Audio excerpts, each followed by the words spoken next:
In this video, I'm going to try to explain archetypal psychotherapy in a few minutes. Archetypal psychotherapy is a fascinating, depth-oriented therapeutic approach that finds its roots in Carl Jung's analytical psychology and was later advanced by James Hillman. Unlike mainstream therapies focused on symptom eradication or behavioral changes, this form of therapy delves into the symbolic and imaginal layers of the human psyche, perhaps even the existential. It's a dialogical process that seeks to uncover both the personal and the collective unconscious through the exploration of archetypes, which are universal patterns and images that come to shape our human experience. At its core, archetypal psychotherapy is about soul-making. Hillman argued that our modern, ego-centered psychology distanced itself from the deeper, more essential layers of being. By focusing on symptoms as something to be fixed, mainstream psychology strips away the meaning embedded within those symptoms. In contrast, this type of therapy invites the therapist and the client to view symptoms as symbols of the psyche's deeper workings. One of the core principles is personifying or imagining. This means seeing psychological elements not as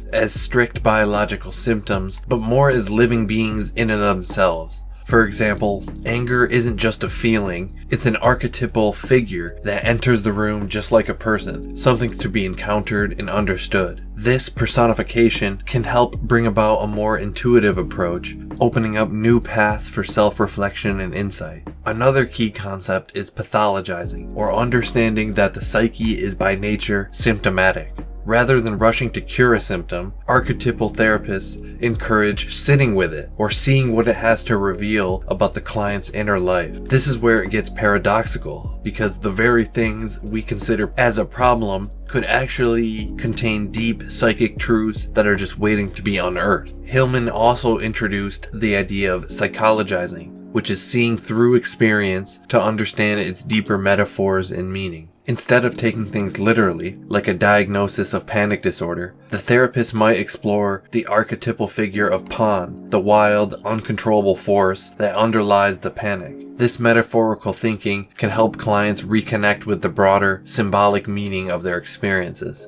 Finally, dehumanizing, or soul-making. This is a crucial aspect that extends therapy beyond the individual. Hillman criticized the notion that therapy should solely be about fixing individuals. Instead, the therapy process should recognize that human suffering is inherently interwoven with the larger ecology of life, community, culture, society, and politics, and even the non-human world such as geography. Therapy, from this perspective, can become a space for healing and a place to cultivate deeper meanings that speak to more of the collective human experience. So what can we learn from this archetypal psychotherapy? This approach teaches us that symptoms are not merely nuisances that need to be eradicated, but rather they are guides to deeper meaning and transformation. By embracing the archetypal forces in our lives, we unlock a creative imagination that connects us to something larger than ourselves. This form of therapy asks us to recognize that life is rich with symbolic meaning, and through understanding these symbols, we come to a deeper, more authentic connection to the world and to our own souls.